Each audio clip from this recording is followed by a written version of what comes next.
आइए आज बात करते हैं क्या है वो 5 टिप्स जिससे कि आप 2021 में या आगे के आने वाले सालों में अपनी बेस्ट जॉब आप पा सकते हैं जल्द ही। तो पहली टिप है कि रिज्यूम प्रिपरेशन। तो रिज्यूम प्रिपरेशन के अंदर कुछ बातें आपको ध्यान रखनी होगी, जैसा कि आप जब अपनी रिज्यूम बनाते हैं तो उसमें action oriented lively words use कीजिए। जैसे कि आप यूज कर सकते हैं prepared, achieved, participated, action oriented words आप यूज कर सकते हैं। ये सारी चीजें आपको ध्यान रखनी होगी। दूसरा, मेरा ये सजेशन है कि अपना रिज्यूम बहुत लंबा और बड़ा मत बनाइए और पॉइंट्स को भी ज्यादा एग्जैगरेट नहीं कीजिए, उससे आप फंस सकते हैं। अपनी बात को बुलेट पॉइंट्स में एक्सप्लेन कीजिए। अपने एक्सपीरियंस को डिसेंडिंग ऑर्डर सीक्वेंस में लिखिए, जैसे कि लेटेस्ट टू ओल्डेस्ट, ऐसा करके आप सीक्वेंस में लिख सकते हैं। और आपकी रिज्यूम ऐसी होनी चाहिए जो कि किसी भी रिक्रूटमेंट मैनेजर को 20 सेकंड में समझ आनी चाहिए। एक सर्वे बोलता है कि ऑन एन एवरेज कोई भी हायरिंग मैनेजर 6 सेकंड के आसपास समय गुजारता है आपके रिज्यूम को देख के और फिर डिसाइड करता है कि आपको या जिस कैंडिडेट का रिज्यूम है उसको इंटरव्यू के लिए बुलाना चाहिए कि नहीं। तो आप सोच सकते हैं कि अगर बड़ा रिज्यूम बनाएंगे तो फिर उसमें वो ज़्यादा समय नहीं दे पाते। फिर उसके बाद आप अपने रिज्यूम को अच्छी जॉब साइट्स पे अपलोड कीजिए, जैसे कि naukri.com, times job, monster, Indeed, LinkedIn, ये सारी जगह पे आप अपने रिज्यूम को अपडेट कीजिए और जो आपके स्किल सेट्स और कीवर्ड्स हैं उसको आप उन पर डालिए, ताकि वो उनका जो सर्च इंजन एल्गोरिथम है उसको डिटेक्ट करके आपके रिज्यूम को ऊपर तक ले आए। एक कवर लेटर बनाइए जो कि आप जब भी कोई भी नए इंटरव्यू के लिए या आपको कहीं भी अप्लाई करना है तो उस जॉब डिस्क्रिप्शन के हिसाब से मैच करती हूँ। इन सारी बातों का ध्यान रखिए।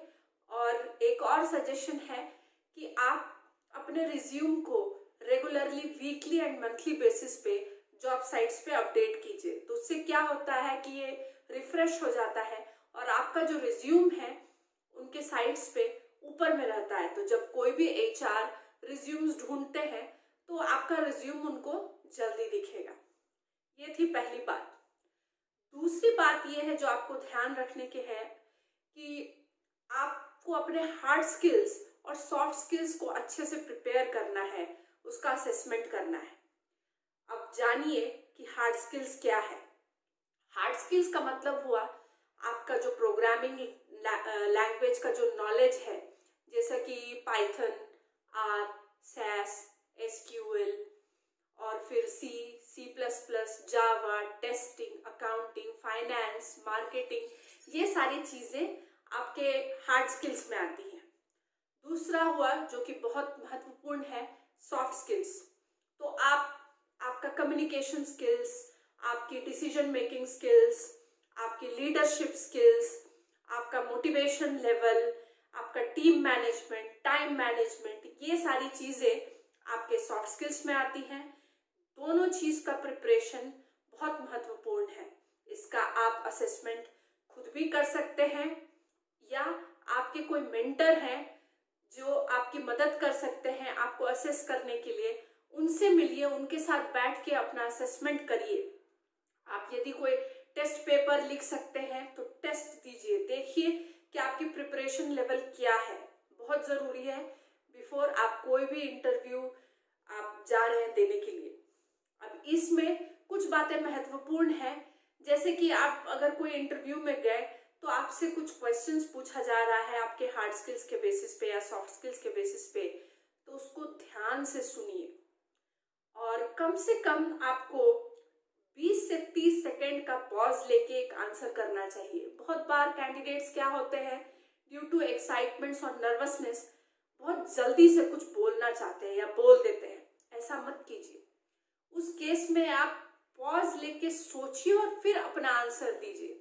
आपको कॉन्फिडेंट रहना है। यहाँ पे मैं और आपको एक बात बोलूंगी कि आप जब भी कोई इंटरव्यू अटेंड करते हैं तो आप सीधे बैठिए और जो ये हाथ है आपका, इसको टेबल पर रखिए। ठीक है, इसको नीचे मत रखिए, टेबल पर रखिए। ये आपके कॉन्फिडेंस को दिखाता है। अदर देन दैट मैं आपको ये बोलना चाहूंगी कि आप झुक के मत बैठिए या ऐसा आराम से ऐसे करके मत बैठिए। ये सारे पोज भी एक आपका एक कॉन्फिडेंस लेवल को दिखाते हैं। ठीक है, सीधे बैठना है और स्माइल करते रहिए। हो सकता है कि आपको डर लग रहा हो, लेकिन जब आप स्माइल करेंगे तो सामने वाला आदमी भी कंफर्टेबल होगा और आपसे ज्यादा बात कर पाएगा, ज्यादा कंफर्टेबल आपको कर पाएगा। तो आपको स्माइल करना है। तीसरी बात जो कि बहुत महत्वपूर्ण है, रिसर्च अबाउट द कंपनी। इस बारे में मैं आपसे कहूंगी कि बहुत बार कैंडिडेट्स क्या करते हैं, तैयारी अच्छी है, सब कुछ अच्छा है, लेकिन इंटरव्यू देने बिना कंपनी के बारे में रिसर्च किए चले जाते हैं। ये गलत है। आपको जानना है कि वो कंपनी क्या करती है। कंपनी के वेबसाइट पे जाइए, देखिए कि वो कंपनी क्या करती है, किस तरह के प्रोडक्ट्स या सर्विसेज देती है, कौन उनके क्लाइंट्स हैं। ये सारी बातें को ध्यान से देखिए। उसके अलावा आप उनके सोशल हैंडल्स को चेक कर सकते हैं, जैसे हुआ लिंक्डइन, ट्विटर, फेसबुक पेजेस। आप ग्लासडोर देख सकते हैं। देखिए कि उनके क्लाइंट्स, उनके कस्टमर, उनके एम्प्लॉयज क्या उनके बारे में सोचते हैं। ये आपको समझना है। अदर देन दैट आप पता कर सकते हैं जिन्होंने आपको फोन किया है इंटरव्यू के लिए, या आप जहां इंटरव्यू देने जा रहे हैं, कौन आपका इंटरव्यू लेगा। अगर ये बात आपको पता चलती है तो आप अपने इंटरव्यूअर के लिंक्डइन प्रोफाइल्स को चेक कर सकते हैं या उनके सोशल हैंडल्स देख सकते हैं। ये आपको इसीलिए महत्वपूर्ण है कि जब आप किसी में इंटरेस्टेड होते हैं तभी सामने वाला आदमी आप पे भी इंटरेस्टेड होता है। तो अगर आप इंटरव्यू देने जा रहे हैं जिस कंपनी में, उनके बारे में अगर आपको बहुत जानकारी है तो वो उनको समझ में आ जाएगा और वो भी आप में अपना इंटरेस्ट दिखाएंगे। चौथी चीज जो कि बहुत महत्वपूर्ण है, आप जहां इंटरव्यू देने जा रहे हैं या रिज्यूम अप्लाई करने जा रहे हैं, उसके जॉब डिस्क्रिप्शन को अच्छी तरीके से समझिए कि उसकी KRAs, KPIs, expectation, skill set उस जॉब डिस्क्रिप्शन के लिए क्या बनती है, क्या वो आपके स्किल सेट से मैच करती है। अगर मैच करती है तो उसी हिसाब से अपने इंटरव्यू की तैयारी कीजिए। आप जब इंटरव्यू देने के लिए जा रहे हैं, मेक श्योर जो जॉब डिस्क्रिप्शन है उसके हिसाब से अपने वर्क एक्सपीरियंस पे एम्फेसिस कीजिए, या जो प्रोजेक्ट्स आपने किया है आप उसको एक्सप्लेन कर सकते हैं। ये सारी चीजें महत्वपूर्ण है। आप जब अपना इंटरव्यू का प्रिपरेशन कर रहे हैं तो आप जॉब डिस्क्रिप्शन को ध्यान में रख के इंटरव्यू प्रिपरेशन कीजिए।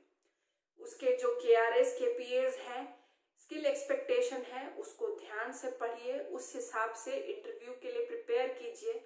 और अब जब आप इंटरव्यू में जाते हैं तो बहुत बार ऐसा होता है कि कुछ प्रश्नों के उत्तर आपको नहीं पता होते। उस केस में आप क्या करेंगे? क्या आप गेसवर्क करेंगे? नहीं। हाईली एडवाइजेबल कि आप ज्यादा गेसवर्क पर आंसर मत दीजिए। उससे सामने वाले को समझ में आता है, इंटरव्यूअर को समझ में आता है कि आप गेस ज्यादा कर रहे हैं, सही उत्तर आप नहीं जानते। इंस्टेड अगर आप बोलेंगे कि इन प्रश्नों के उत्तर आपको नहीं पता है या आप करेंटली इन प्रश्नों के उत्तर रिकॉल नहीं कर पा रहे हैं, वो ज्यादा बेटर है। Don't beat around the bush. दूसरी चीज, जब आप आंसर कर रहे हैं आप एम्प्लॉय सेंट्रिक आंसर कीजिए। जैसा कि आप वर्क ओनरशिप ले सकते हैं, आप टास्क ओरिएंटेड हैं, आप एक्शन ओरिएंटेड है, आप टास्क बेस्ड काम करते हैं rather than time based, like आप 9 to 5 टाइप के कैंडिडेट नहीं है, और आपके लिए आपकी कंपनी एक फैमिली के समान है इत्यादि। ये सारी चीजें आप अगर बोलेंगे तो कंपनी आप पे जरूर ज्यादा भरोसा करेगी। और आप क्वेश्चंस हैं जिनकी आप तैयारी कर सकते हैं, जैसे tell me about yourself, why should we hire you, what are your strengths. ये सारी चीजें जो हैं, ये क्वेश्चंस, ये ऑलमोस्ट ऑल द इंटरव्यूज में आपसे पूछे जाते हैं। और एक बात और जो कि महत्वपूर्ण है, जो आपको ध्यान रखनी चाहिए, कि आपके जो क्वेश्चंस हैं वो आपके रिज्यूम से 60 to 80% ही क्वेश्चंस पूछे जाते हैं। तो आपको अपने रिज्यूम में क्या क्या लिखा है 100% आपको पता होना चाहिए। ऐसा नहीं कि आप कुछ भी लिखा है उससे पूछा जाए और आप उसका उत्तर नहीं दे पा रहे हैं। आपका रिज्यूम है, आपको इसके बारे में ज्यादा पता होना चाहिए। और आपके रिज्यूम से आपके प्रोजेक्ट बेस्ड क्वेश्चन, आपके वर्क एक्सपीरियंस बेस्ड क्वेश्चन, आपने कोई स्किल सेट लिखा है उसके बेस्ड क्वेश्चन आदि पूछे जा सकते हैं। तो इन बातों का आप ध्यान रख सकते हैं इंटरव्यू प्रिपरेशन में और इंटरव्यू देने के समय।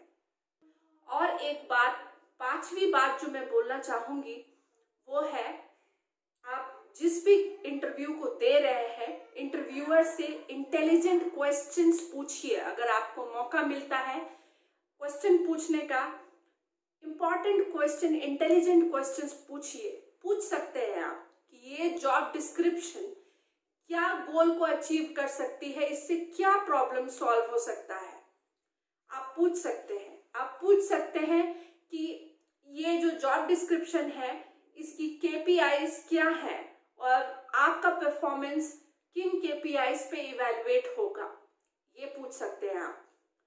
और मैं ये बोलूंगी कि आपको बहुत सैलरी नेगोशिएशन में स्ट्रेस नहीं देना है। आपको फोकस करना है वैल्यू क्रिएशन पे, वैल्यू एडिशन पे। अगर वो सैलरी नेगोशिएशन के टाइम में आपसे पूछते हैं कि आपकी एक्सपेक्टेशन क्या है, तब आप बोल सकते हैं एज पर इंडस्ट्री स्टैंडर्ड्स या एज पर कंपनी स्टैंडर्ड्स। तो ये सारी बातों को अगर आप ध्यान रखेंगे तो मुझे उम्मीद है कि आपको दी बेस्ट जॉब अपने दी बेस्ट ड्रीम कंपनी में जरूर मिलेगी और जल्दी मिलेगी। अगर आपको ये वीडियो अच्छा लगता है और आपको लगता है कि किसी आपके दोस्त की मदद हो सकती है, तो आप उसको ये वीडियो जरूर शेयर कीजिए। पसंद आता है तो वीडियो जरूर लाइक कीजिए और सब्सक्राइब करना मत भूलिएगा। मैं आपको बहुत बहुत धन्यवाद देती हूँ कि आपने पूरा वीडियो देखा। हम फिर मिलेंगे एक नए टॉपिक, एक नए वीडियो के साथ। तब तक के लिए थैंक यू।